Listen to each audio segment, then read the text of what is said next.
सभी साथियों को मेरा नमस्कार। स्वागत है आप सबका एमआरएम लीगल एक्सपर्ट्स की एक और नई वीडियो में। और आज हम बात करने वाले हैं एक बहुत ही चर्चित केस को लेकर, जो कि अभी कुछ दिनों पहले या कहें तो सोमवार को हम सबके सामने आया।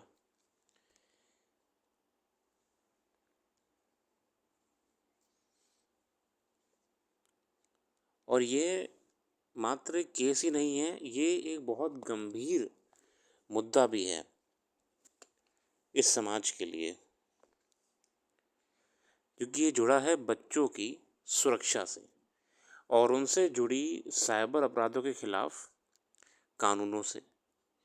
तो इस केस में विशेषकर जो हमारे सामने एक्ट्स आ रहे हैं वो है पॉक्सो और IT act, information technology act. POCSO में भी सीधे तौर पे हमारे सामने यहाँ पर जिक्र होगा सेक्शन 15 पॉक्सो का और आईटी एक्ट का सेक्शन 67 बी। तो चलिए इसमें शुरू करते हैं और जानते हैं इसमें क्या है और विस्तार से समझने का भी प्रयास करेंगे कि ऐसा क्या हुआ है इस केस की जजमेंट में जिससे अब बहुत चीज़ें बदल जाएंगी। तो हुआ ये कि just rights for children alliance नामक एक संगठन है और कई और संगठन हैं इसके अंतर्गत, जिन्होंने एक आरोपी के खिलाफ सुप्रीम कोर्ट तक गए। एक आरोपी के खिलाफ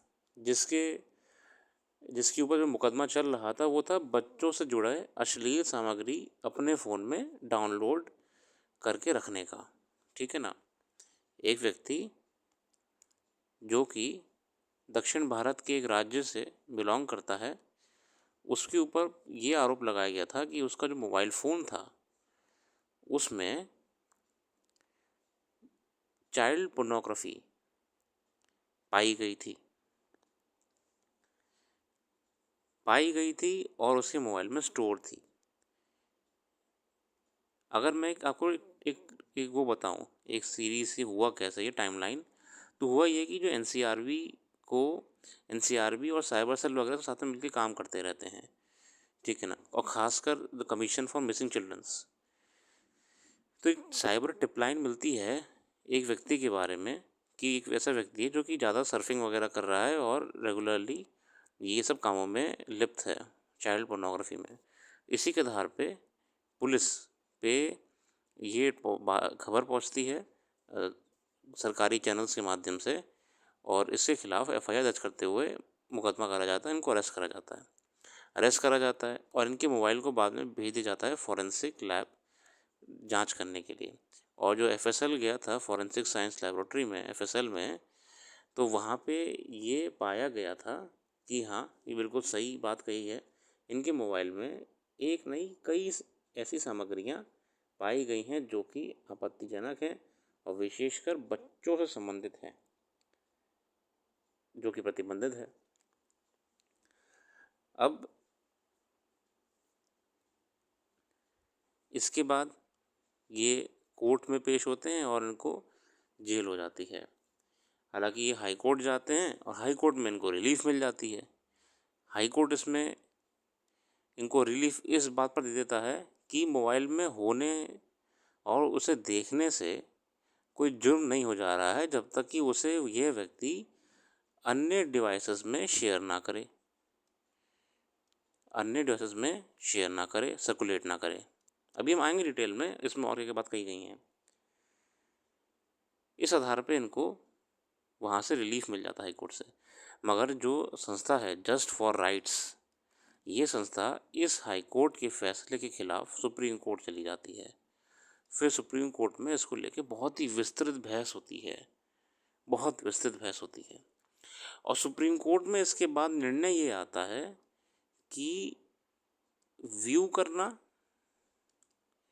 स्टोर करना और ट्रांसमिट करना तीनों अपराध हैं। चाइल्ड पोर्नोग्राफी तीनों अपराध हैं। तो सुप्रीम कोर्ट ने एकदम सख्ती से ये कह दिया है कि व्यू करना भी अपराध है अपने आप में। अब उसमें क्या तर्क रखा है उस पे भी हम जाएंगे। अब हम एंड में जाते जाते ये भी डिस्कस करेंगे कि थोड़ा सा इतनी सख्ती दिखाने के बाद एक प्रश्न ये भी खड़ा हो रहा है कि अगर कोर्ट भी इतना सख्त हो जाएगा कुछ चीज़ों को लेकर, तो जैसे कि आए दिन पुलिस को नए कानूनों के माध्यम से भी बहुत इंडिपेंडेंस मिल गया है लोगों को परेशान करने का, तो क्या इतने सख्त कानून जजमेंट्स देकर इसका दुरुपयोग भी हो सकता है कि अगर सिर्फ किसी के मोबाइल में कोई प्लांट ही कर दे तो भी उसे जेल हो सकती है। हालांकि इस पर हम अभी नहीं जाएंगे, हम आगे इस पर बढ़ते हुए जाएंगे आगे। तो Supreme Court of India overturned a Madras High Court ruling that held watching child pornography in private was not a crime under the POCSO Act। और यहाँ पे पॉक्सो एक्ट की कौन सी धारा की बात हो रही है, मैं फिर से रिपीट करूँगा, सेक्शन 15(1) है ना, जो किसी भी प्रकार की बच्चों से जुड़ी अश्लील सामग्री को स्टोर करने और उसे डिलीट ना करने पर सजा का प्रावधान करता है। और आईटी एक्ट कौन सा जिक्र हो रहा है यहाँ पे, इंफॉर्मेशन टेक्नोलॉजी एक्ट 67(b) समझते हुए चलेंगे, जो कि बच्चों से जुड़े अश्लील कंटेंट के निर्माण, प्रसारण और डाउनलोडिंग संबंधित है। मतलब कि क्रिएट करना, उसका उसका क्या करना, ट्रांसमिशन करना, मतलब उसे शेयर करना, उसे ट्रांसमिट करना, और इसके अलावा डाउनलोड करना, ये आईटी के सेक्शन 67(b) में इसके बारे में जिक्र करी गई है। ठीक है, तो ये था viewing child porn punishable under POCSO and IT law से सुप्रीम कोर्ट ने क्लियर कर दिया कि भैया देखिए पनिशमेंट है अभी। और कोर्ट ने फिर कौन चीज़ कही है, कोर्ट ने क्या कहा है, कोर्ट ने ये कहा है कि अब से ना सारे न्यायालय कृपया चाइल्ड पोर्नोग्राफी शब्द का इस्तेमाल ना करें और इसकी जगह अब इस्तेमाल करें CSEAM, child sexual exploitative and abuse material, है ना, ये रहा, एक्सप्लॉयटिव एंड अब्यूज मटेरियल, इसका इस्तेमाल करें, जो कि थोड़ा सा ठीक रहेगा सामाजिक तौर पर भी।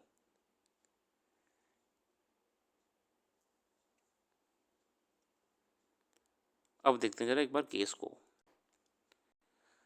तो साथियों थोड़ा सा इसको हम ओवरव्यू करेंगे, और ये केस है just rights for children alliance ANR versus S Harish and others. ठीक है, यहाँ पे एक विवरण दिया हुआ है कि कैसे कैसे घटना हुई है। The present appeals arise out of the final judgment and order passed by high court of Madras in criminal CR original petition number blah blah filled by the respondent number 1। ठीक है, in which herein section 42 of the CRPC by which the High Court allowed the petition and hereby quashed the charge sheet dated 19/9/2023 filed for the offences punishable under section 67(b)। तो high court ने जो chargesheet file करी गई थी इस व्यक्ति के खिलाफ उन्हें क्वैश कर दिया था। ठीक है ना, एंड सेक्शन 15(1) पॉक्सो। ठीक है, as a consequence the criminal proceeding in special sessions case number 170/23 should terminated. तो इस व्यक्ति को जो केस करा गया था वो हाई कोर्ट में जाके रिलीफ मिलने से फिर उसे क्वैश कर दिया गया था। हाई कोर्ट ने कहा था कि ठीक है, और हाई कोर्ट ने क्यों करा था ये, कि मद्रास हाई कोर्ट ने ये कहा था कि सिर्फ देखना या उसे अपने पास रखने पर अपराध नहीं बनता है ना, जब तक उसे किसी और को भेजा और प्रकाशित ना जाए। तो उस समय इस आधार पर मद्रास हाई कोर्ट ने उस व्यक्ति को रिलीफ दे दी थी, इस व्यक्ति को, और उसके खिलाफ जो चार्जशीट फाइल करी गई थी उसे क्वैश कर दिया था। क्योंकि भैया देखो, पर्सनल, उनका ये लॉजिक था कि पर्सनल व्यू करना प्राइवेट में, ठीक है, और रखना ये अपराध नहीं है जब तक कि इसको आप ट्रांसमिट नहीं कर रहे हो। ठीक है ना, आप इसे फॉरवर्ड नहीं कर रहे हो, ट्रांसमिट नहीं कर रहे हो, इस आधार पे इनके खिलाफ चार्जशीट हटा दी गई थी। ठीक है ना। आगे बढ़ते हैं। It may be unnecessary to clarify that apparent number 1 herein just rights for children alliance, ये वो एनजीओ टाइप संस्था है, is a coalition comprising of 5 different NGOs, मतलब ये एनजीओज हैं। The work is in unison against child trafficking, sexual exploitation and other allied cases। तो ये मिलके काम करते हैं चाइल्ड ट्रैफिकिंग वगैरह के खिलाफ। ठीक है ना। देखिए अब यहाँ पे एक ब्रॉड मुद्दा क्या हमारे सामने आ रहा है, एक ब्रॉड एक ओवरव्यू की बात करें तो यहाँ पे ये मुद्दा सिर्फ और सिर्फ कोई वीडियो का नहीं है। ठीक है ना। ये मुद्दा कोई वीडियो का नहीं है, ये मुद्दा उससे बहुत बड़ा है। ये मुद्दा जुड़ा है चाइल्ड ट्रैफिकिंग से, ठीक है ना, सेक्सुअल एक्सप्लॉयटेशन से, बच्चों की किडनैपिंग से, जो आए दिन एनसीआरबी की रिपोर्ट से पता लगता है कि कैसे बच्चों को किडनैप करके इन सब कामों में लगाया जा रहा है, जिससे सामाजिक ताने बाने का पूरी तरीके से डिस्ट्रॉय हो रहा है ये। और इसके अलावा ये मुद्दा है उस इंडिविजुअल बच्चे के जीवन से, उसका जीवन में जो विकास होना चाहिए, है ना, वो उस इसके इंडिविजुअल लिबर्टी से।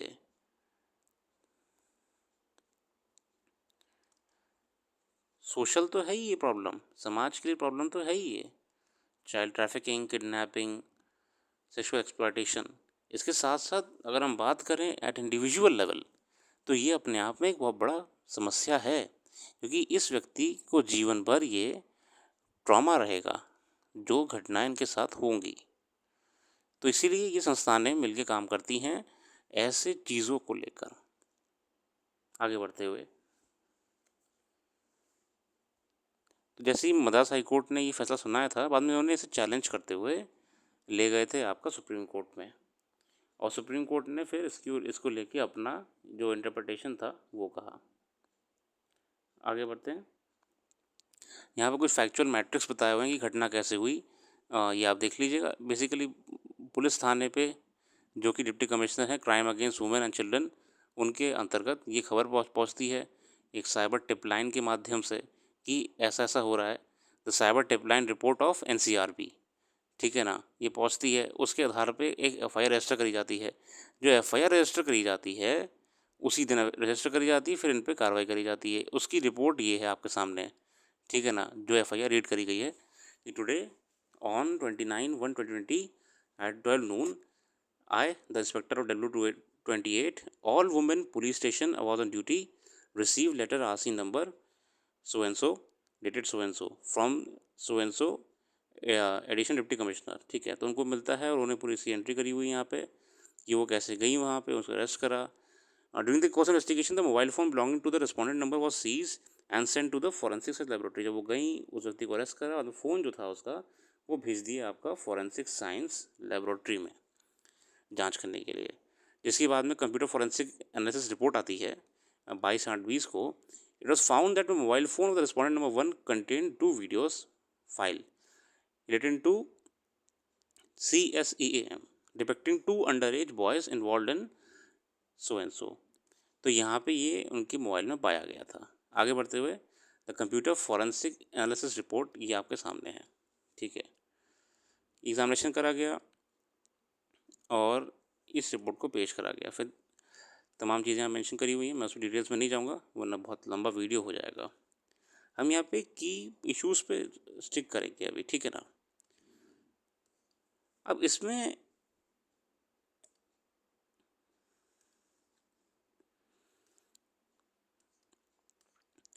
तो ये सब बातें एफएसएल रिपोर्ट वगैरह आधार पे कोर्ट मैटर गया, ट्रायल कोर्ट में गया, फिर वहीं से हाई कोर्ट में गया।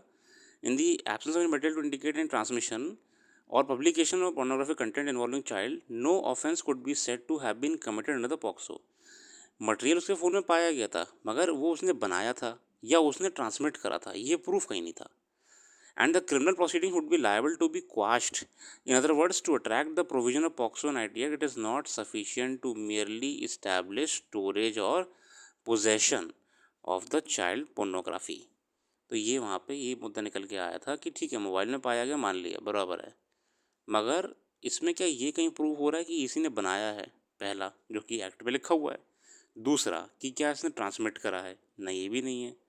और इसमें तो यहाँ पे ये बात भी निकल के आई थी कि उसने वो विलिंगली डाउनलोड नहीं करा था, वो ऑटोमेटिक डाउनलोड हो गया था। मतलब किसी ने भेजा था और वो ऑटोमेटिकली डाउनलोड हो गया था। तो मतलब उसने अपनी कंसेंट डाउनलोड करा ही नहीं है, मतलब कि उसने वो चीज़ करी ही नहीं है। Submission of parties, Mr. H.S. Pulka, the learned senior counsel appearing for the appellant, submitted that the interpretation of the relevant provision of POCSO by the High Court for the purpose of holding that mere storage or possession of any child material does not amount to an offence poses a significant threat to the well-being of children. अब यहाँ पे ये बात कहते हैं कि भैया देखिए ये समाज के लिए बहुत ही गलत मैसेज जाएगा कि अगर, और चिल्ड्रन वेलबींग के लिए भी गलत है ना। Mr Phulkar relied on convention on cyber crime and UN convention on right of child. ठीक है, उन्होंने कहा कि भैया देखिए ये बहुत ही संगीन मामला है, सामाजिक समाज के हिसाब से ये बहुत ही गलत है। He first submitted the charge sheet filed with the IEA. Socially records that as per the information received from the National Commission for Missing and Exploited Children, the accused has been watching child pornography videos for past 2 years. उन्होंने ये कहा भाई इसकी तो habit होगी देखना। He further contended that High Court erroneously proceeded under the Section 14(1) of the POCSO, which deal with the use of children for pornographic purposes without giving due consideration to Section 15(1) of the Act. He further submitted that Section 15(1) explicitly penalizes the downloading and failure to delete the child pornography. अगर यहाँ बात करी कि downloading और बाद में delete ना करना, in the present case the respondent stance that he had received 2 files containing CP via WhatsApp is falsified by the NCMEC report. Furthermore, there is nothing on record to substantiate that videos were received on WhatsApp. अब ये भी कहते हैं कि there is no nothing on record to substantiate that the videos were received on WhatsApp. Further argued that High Court committed a serious error in quashing the criminal proceedings. उन्होंने ये भी कहा कि भैया सबसे बड़ी गलती हाई कोर्ट ने ये करी है कि इनके खिलाफ क्रिमिनल प्रोसीडिंग को क्वाश कर दिया। He submitted that the impugned judgment does pose a significant threat to child welfare and is contrary to several national and international commitments. उनका ये कहना था कि चाइल्ड वेलफेयर के लिए बिल्कुल भी गलत माना जाता है ये। अब सबमिशन क्या आती है एनसीपीसी की तरफ से, ये देखिए आप, there was a serious lapse on the part of state in failing to register the FIR for the offence punishable under section 15 of the POCSO 2012। NCPCR ये कहता है कि गलत कमी यहाँ पे आपकी राज्य की थी कि वो सेक्शन 15 के तहत प्रॉपरली एफआईआर रजिस्टर नहीं करी, as the possession of pornographic material involving a child is in any form by itself an offence. She further submitted that accused had downloaded pornographic material involving a child into his mobile phone, retained the possession of it and failed to take any step to delete it for 2 years as mandated under the section 90 of the POCSO. इसमें आपके NCPCR ने ये भी कहा कि देखिए आप इसे कैसे डिनाई कर सकते हो कि व्यक्ति ने के मोबाइल में ये मटेरियल था, उसने उसमें रखा रहा, उसने डिलीट नहीं करा।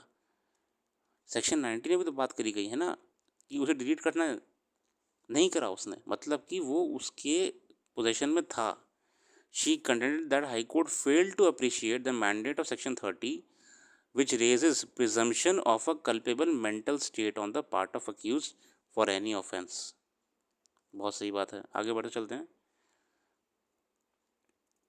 Submission on the behalf of 16 accuse, जो 16 अक्यूज था उसके सबमिशन आपके ये था कि Mr Prashant S Kinjale, the learned counsel appearing for the respondent, number 1, the accused, submitted that the FIR was lodged for the offence under section 14(1) of the POCSO and section 67B of the IT Act, and thus no error, not to speak of any error of law, could be said to have been committed by the High Court in passing the impugned order.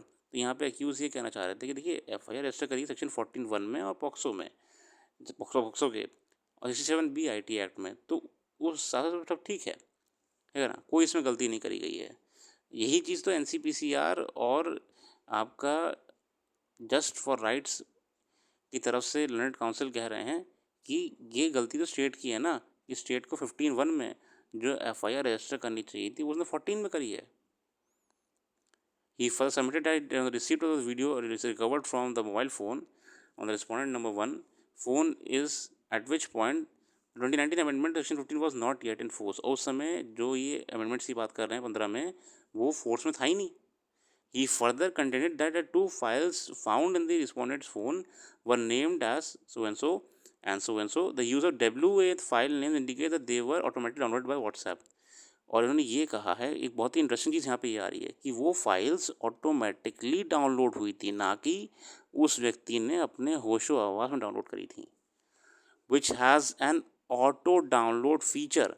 As shown in research study, he would submit that in such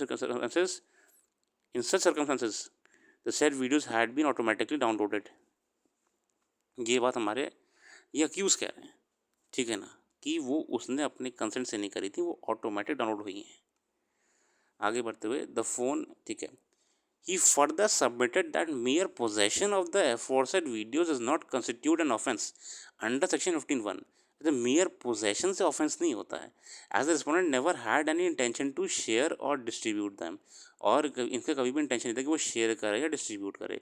He also argued that even if it is assumed that the respondent number 1 had watched the said videos, और उसने देख भी लिया है, and then failed to delete it, he cannot be charged under section 15(1) of the POCSO Act, as he was unaware of its presence due to the government's failure to publicize the law.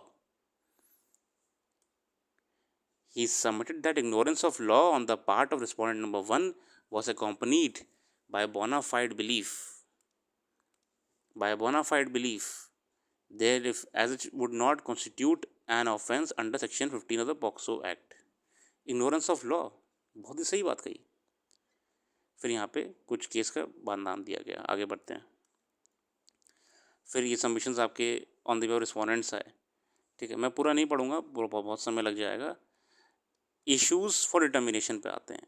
Having heard that the learned counsel appearing for the parties and having gone through the material record, the following question of law fall for our consideration. अब मुद्दे कौन से निकल के आए? What is the scope of section 15 of the POCSO? In other words, what is the underlying distinct between section 1, 2 and 3 relatively? Whether mere viewing, possessing or storing of any the material is punishable under POCSO? क्या मात्र देखना, possess करना, store करना भी punishable आएगा? What is the true scope of section 16B? और IT Act के 67B का क्या क्या स्कोप है, कितना दायरा है? What is the scope of section 30 of POCSO? और सेक्शन 30 का क्या स्कोप है? In other words, what are the fundamental facts necessary for invoking the statutory prevention of culpable mental state?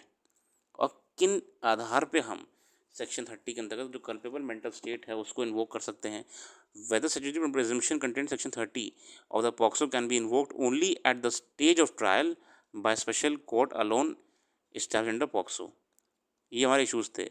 अब इसमें एनालिसिस क्या आए हैं, इसमें कई बात करी गई है legislative history and scheme for POCSO, ठीक है, पूरा मैं नहीं पढ़ूंगा इसको, मैं सिर्फ की पॉइंट्स पे जाऊंगा। बाद में आपको एक ओवरव्यू जो तो हमारा अंडरस्टैंडिंग निकली है उसके बारे में डिस्कशन करते हैं। सेक्शन 15 क्या है? सेक्शन 15 है the POCSO delineates and provides when the storage और possession of a pornographic material involving a child shall be punishable offence under the POCSO, मतलब कि पोजेशन होना, स्टोरेज होना और आपके पोजेशन में होना पनिशेबल है। And further prescribes punishment for such storage और possession for material involving child, ठीक है ना, ये आपकी इसमें बताई हुई है। एनी पर्सन हु स्टोर्स और पोजेस, ठीक है ना, बट फेल्स टू डिलीट और डिस्ट्रॉय और रिपोर्ट। डिलीट, देखिए ध्यान से पढ़िएगा, डिलीट, डिस्ट्रॉय और report the same to the designated authority as may be prescribed with an intention to share or transmit shall be liable to fine not less than 5,000 rupees। और अगर ये बार बार ऐसा करता है, सब्सिक्वेंटली करता है, तो 10,000 रुपीज़, ठीक है ना। मुद्दा का निकल के आया यहाँ पे डिलीट, डिस्ट्रॉय और रिपोर्ट, डिलीट, डिस्ट्रॉय और रिपोर्ट, ठीक है। आगे बढ़ते हैं इसी के सब क्लॉज 3 में। एनी पर्सन हु स्टोर्स और possess the material in any form involving a child for commercial purpose shall be punish for the first conviction, है ना, और इसमें सज़ा 3 साल की है। इसमें है जो कि मतलब कि काम ही यही कर रहा है कमर्शियल पर्पज से, उसके बारे में है, ठीक है, स्टोर और पोजेस कर रहा है। आगे बढ़ते हुए चलते हैं सेक्शन 30 पे आते हैं। It provides for the presumption of culpable mental state की मनोदशा, ठीक है ना, मनोदशा, and provided whether any offence in the POCSO requires a culpable mental state on the part of the accused, the existence of such mental state on the part of accuse shall be presumed by the special court. ये court का matter है कि वो देखे कि क्या एक culpable mental state मौजूद थी वहाँ पे। ये है सेक्शन 30 आपका। In any prosecution for any offence in the act which requires a culpable mental state on the part of the accused, the special court shall presume the existence of such mental state, but it shall be a defense for the accused to prove the fact that he had no such mental state। तो court ये presume कर सकता है कि उसकी यहाँ mental state रही होगी, बाकी ये उस व्यक्ति के ऊपर है कि वो प्रूव करे कि नहीं भैया ऐसी कुछ भी नहीं थी। For the purpose of this action a fact is said to be proved only when special court believes it to exist beyond reasonable doubt and not merely when it existence is established by the preponderance of probability. मतलब beyond reasonable doubt ही होना चाहिए prove कर पाए। अगर आप आगे बढ़ते हुए चलते हैं, एक जिक्र करा है केस को लेके independent thought versus union of India, ठीक है, ये आप देख लीजिएगा। मैं पूरा आगे बढ़ूंगा, सिर्फ की पॉइंट्स पर रहेंगे, बाद में एक ओवरव्यू पर बात करते हैं इस केस को लेके। देखिए यहाँ पे मुद्दा क्या निकल के आ रहा है हमारे सामने, हमारे समक्ष ये बात निकल के आ रही है कि सुप्रीम कोर्ट ने इस केस में बहुत ही सख्ती के साथ ये कर दिया कि अगर इसे व्यू कर रहे हैं, पोजेस कर रहे हैं और रिपोर्ट नहीं कर रहे हैं, not reporting such content, then it is punishable under the POCSO, ठीक है ना। मतलब ये पनिशेबल है भैया। अगर आप इसे व्यू कर रहे हैं, स्टोर कर रहे हैं, रिपोर्ट नहीं कर रहे हैं, डिलीट नहीं कर रहे हैं, डिस्ट्रॉय नहीं कर रहे हैं, तो मतलब आप भी कहीं ना कहीं उस मेंटल स्टेट में हैं जो कि अपने आप में इस पॉक्सो कानून के अंतर्गत क्राइम माना जाएगा, ठीक है। आगे बढ़ते हुए चलते हैं। In doing so the supreme court set aside a Madras high court decision from earlier this year, ठीक है ना। और इसी को लेके ही सुप्रीम कोर्ट ने जो डिसीजन मद्रास हाई कोर्ट का था इसको सेट असाइड कर दिया। और सुप्रीम कोर्ट ने इसमें क्या कहा, सुप्रीम कोर्ट ने ये कहा कि अगर वो आपके पोजेशन में था, ठीक है, आपके मोबाइल डिवाइस में था, ठीक है, तो मतलब you were in strong possession of it, मतलब आपके पास पूरा इस पर अथॉरिटी थी कि वो आप कुछ भी कर सकते हैं उससे, ठीक है ना। इस पोजेशन की डेफिनीशन को और विस्तृत कर दिया सुप्रीम कोर्ट ने।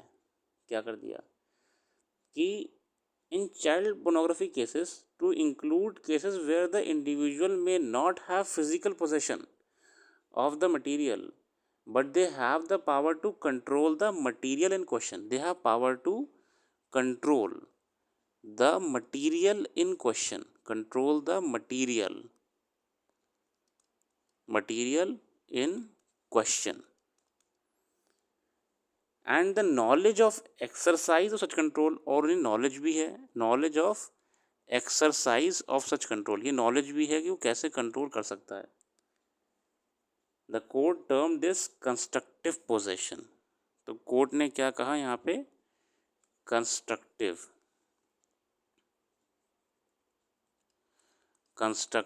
Possession,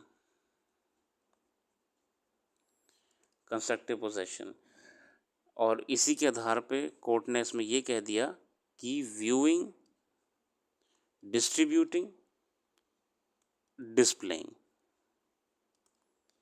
viewing, distributing, displaying such material would still amount to it being in the accused possession, ये सब माना जाएगा कि वो ये कंटेंट उसकी पोजेशन में है, ठीक है ना। तीनों चीज़ों में आके अंडर सेक्शन 15 जो कि सेक्शन 15 में बात करी गई है। तो इसमें व्यूइंग का भी इन्होंने जो एक डाउट था ये इसे क्लैरिफाई कर दिया है कि सेक्शन 15 के अंतर्गत व्यूइंग, डिस्प्लेइंग और distributing will be consider under section 15।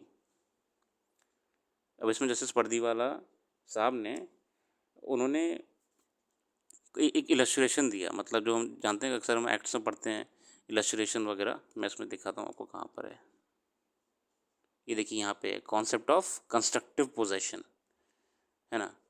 During the course of hearing, our attention was also drawn to recent news article that reported how on social media links to view child pornography were being circulated and sold for anywhere between rupees 40 to rupees 5,000। ठीक है ना, तमाम बातें करी गई हैं, इसमें ज़्यादा नहीं जाऊँगा।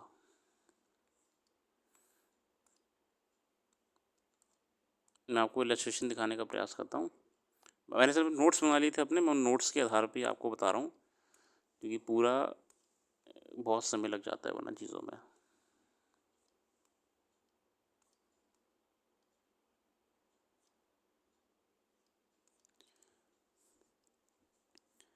अब इसमें जो इलस्ट्रेशन था कि से for instance A routinely watches the material over the internet, कि एक व्यक्ति है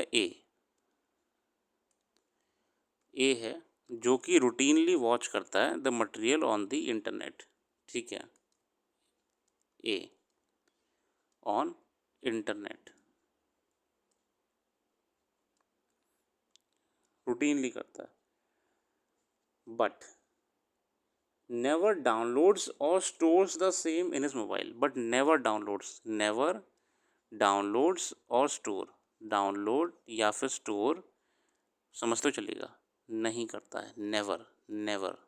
ठीक है, नेवर डाउनलोड और store in his mobile. Here A would still be said to be in possession of such material, and here जो A है he is still will be considered to be in possession, अभी भी ये possession में है material के। As while watching he exercises a considerable degree of control over such material, क्योंकि जब ये देख रहा है तो ये भी एक सर्टेन डिग्री ऑफ कंट्रोल उस मटेरियल पे रखा हुआ है, including control material, including but not limiting to sharing, deleting, enlarging such material, changing the volume, etc. Furthermore, since he himself on his own volition is viewing such material, he is said to have knowledge of having control over that material। और वो ये देख रहा है कि इसका मतलब ये भी है कि इसको भी ये नॉलेज है कि ये मटेरियल इसके कंट्रोल में है। ठीक है ना, बहुत ही क्लियर सुप्रीम कोर्ट ने इलस्ट्रेशन दे दिया, इसमें कोई कन्फ्यूजन ही नहीं रहेगा। और इसमें फिर एक और इलस्ट्रेशन लिया, for instance say A is sent an unknown link by B. अब उसमें दूसरा इलस्ट्रेशन क्या दिया कोर्ट ने, कि मान लीजिए कि ये है अपना ए, इसको एक अननोन लिंक मिलता है, ठीक है, एक अननोन लिंक मिलता है बी से, ठीक है, एक लिंक मिलता है अननोन लिंक, मोबाइल फ़ोन पे मान लेते हैं अभी के लिए, मोबाइल फ़ोन पे, बरोबर,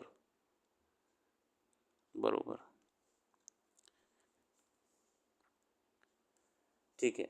by which upon clicking open the child material video, मतलब वही आपको मटेरियल वीडियो उसको मिलता है, क्लिक करते ही मोबाइल फ़ोन में उसके वो आ जाता है, ठीक है ना, material video on the phone of A. Now, if A immediately closes the link, although once the link is closed, A is no longer in constructive possession of the child pornographic material। मगर वो जैसे link को open करता है मगर तुरंत close कर देता है, तो वो पोजेशन में, नो लॉन्गर इन पोजेशन है उसका, ठीक है ना, तुरंत क्लोज कर दिया उसने। This by itself does not mean that A has destroyed और डिलीटेड द सेड मटीरियल, मगर इसका मतलब ये नहीं है कि ए हैज़ डिस्ट्रॉयड और डिलीटेड द मटीरियल, डिस्ट्रॉयड और डिलीटेड द मटीरियल, ठीक है, by merely closing the link। A will only be absolved of any liability if he, after closing the link, further reports the same to the specific authorities। और इसमें जो final इसमें बताया court ने कि हम इसको तभी मानेंगे कि ये लायबल नहीं है जब ये तत्काल इस इस लिंक को कॉम्पिटेंट अथॉरिटीज़ को, है ना, कॉम्पिटेंट अथॉरिटीज़ को रिपोर्ट कर दिया इसने कॉम्पिटेंट अथॉरिटीज़ को रिपोर्ट कर दिया इस लिंक के बारे में। किसने रिपोर्ट कर दिया? ए ने। तो ठीक है, अगर ए ने बस लिंक खोला था फिर तुरंत बंद कर दिया, मतलब वो बोला भैया मैं देखा ही नहीं, मैंने लिंक क्लोज खोला फिर बंद कर दिया, मैं देखा ही नहीं सर, मैंने नहीं देखा सर। नहीं नहीं नहीं, डिलीट और डिस्ट्रॉय करना चाहिए, नहीं करा, कम से कम रिपोर्ट करा अथॉरिटी को कि सर मेरे पे कोई लिंक इस सोर्स से आया है, ये मैं आपको शेयर कर रहा हूँ, प्लीज़ इस पर आप एक्शन लीजिए। तो ये इस लाइबिलिटी से बच जाएगा। ये दूसरा इलस्ट्रेशन था, ये पहला इलस्ट्रेशन था, ठीक है ना, तो इससे ये बच जाएगा। This puts an emphasis on reporting of child content.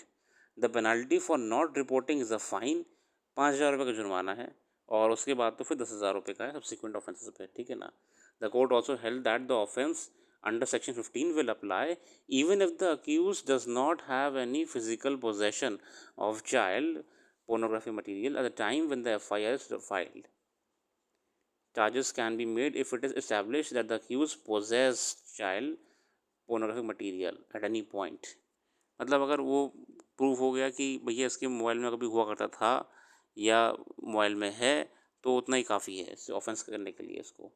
The court said that if a person immediately after storage and watching the material in his mobile phone deletes the same before an FIR could be registered, could be still found be liable under the section 15. ठीक है ना, मैं इस line को मैं को repeat करूँगा। The court said that if a person immediately after storing and watching the material in his mobile phone deletes the same before an FIR could be registered, मतलब वो डिलीट कर दी थी before the FIR could be registered, could still be found liable under section 15, ठीक है ना, तभी वो liable माना जाएगा सेक्शन 15 में, ठीक है ना। तो इसमें बहुत ही बढ़िया इसमें कोर्ट ने क्लैरिटी दी ऑफेंसेस को लेकर, ठीक है ना। आगे बढ़ते हैं, पूरा आपको इसमें क्लियर करके ही मैं बताऊंगा कि इसमें क्या क्या बातें कही गई हैं, ठीक है ना। इसमें कई केसेस का डिस्कशन करा है, हम सब पे नहीं जा पाएंगे, ठीक है, हम इतना वीडियो बहुत लंबा हो जाएगा, हमसे एक ओवरव्यू दे रहे हैं। बाकी मैं हमेशा कहता हूँ कि पूरा जजमेंट खुद पढ़ना चाहिए, पूरा ही पढ़ना चाहिए। अगर आप स्पेसिफिकली डील कर रहे हैं ऐसे केसेस में, then you should go through the whole judgment. आगे बढ़ते हुए, अच्छा इसमें केस फिर रजिस्टर कैसे होगा? सजेशन क्या दिए सरकार को कोर्ट ने पहले तो ये कहा कि the parliament should seriously consider to bring about an amendment to the POCSO for purpose of substituting the term child pornography that with the child sexually exploitation and abuse material CSEAM। तो एक सरकार को कहा है कि अब आप ना इसको टर्म को चेंज करके CSEAM कर दीजिए, ठीक है ना। We put the court notice the term CP shall not be used in judicial order or judgment and instead the term CSEAM should be endorsed, ठीक है ना। और implementing comprehensive sex education programs that include information about the legal and ethical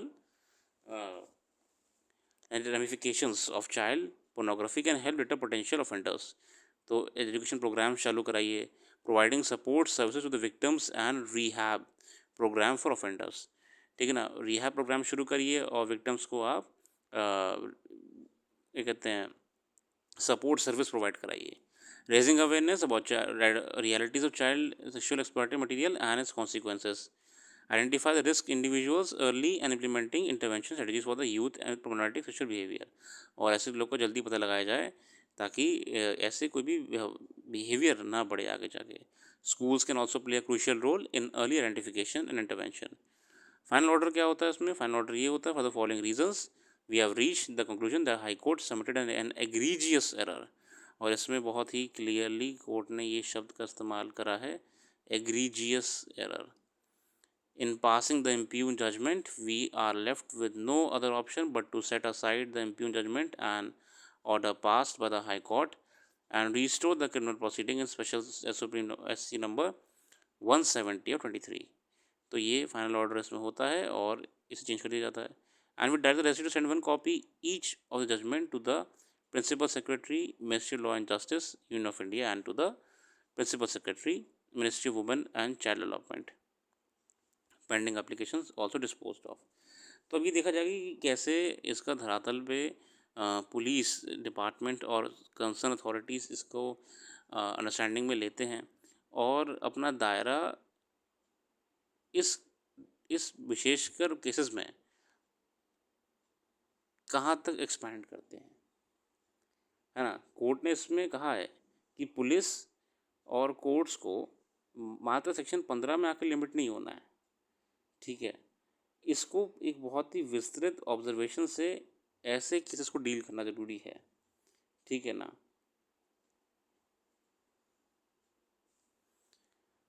ऐसे cases को बहुत ही seriously deal करना ज़रूरी है.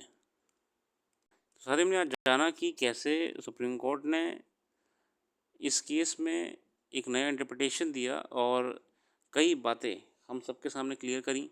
अब मैं बात करना चाहता हूँ कि एक इसी केस की जजमेंट के बाद से एक व्यू जो सेकेंडरी व्यू बाहर डिस्कशन में आ रहा है लोगों के समक्ष कि इतना bottle tight container tight provision रखना, इसका दुरुपयोग भी तो हो सकता है एक ऐसे टाइम में जब ऑलरेडी पुलिस ओवर रीच हो रहा है. पुलिस कई सख्त कानून वैसे ही बन चुके हैं नए क्रिमिनल लॉज में, उसका दुरुपयोग कर रही है. क्या इससे किसी की पर्सनल लिबर्टी पे आँच आ सकती है? Is it a possibility? और क्या इसका मिसयूज़ नहीं होगा अथॉरिटीज़ की तरफ से भी कि मेयर पोजेशन या व्यूइंग से अगर किसी पे केस बन सकता है then there can be many ways in which their framing of individuals could be seen. ये अलग अलग व्यूज़ हैं लोगों के ऐसे. And courts are always about relief in general. तो आज की तरह रखते हैं. अगर आप लोग को ये वीडियो एक्सप्लेनेशन अच्छा लगा तो प्लीज़ शेयर से लाइक कर दीजिएगा. कल फिर आइएगा एक नई वीडियो में और हम एक नए डिस्कस करेंगे केस को. कोई गलती हो गई, कोई कमी हो तो मैं क्षमा चाहता हूँ. डिस्क्लेमर चाहते वक्त मैं ही देना चाहता हूँ कि ये एक ओवरव्यू एनालिसिस था जो कि मेरे हिसाब से था. हर किसी का अपना अपना होता है समझने का तरीका और इसीलिए मैं कहता हूँ कि पूरा जजमेंट खुद से पढ़ना चाहिए. थोड़ा सा मेरा मन करा कि डिस्कस कर सकते हैं तो कर लेते हैं. कुछ नई बातें निकल के आएंगी, आपको पता लगेंगी और मुझे पता लगेंगी, क्योंकि जितनी बार हम जजमेंट्स को पढ़ते हैं उतनी बार कोई ना कोई नया पॉइंट मिल जाता है. आज के लिए रखते हैं. अपना कीमती समय देने के लिए बहुत बहुत धन्यवाद. आपका दिन शुभ हो.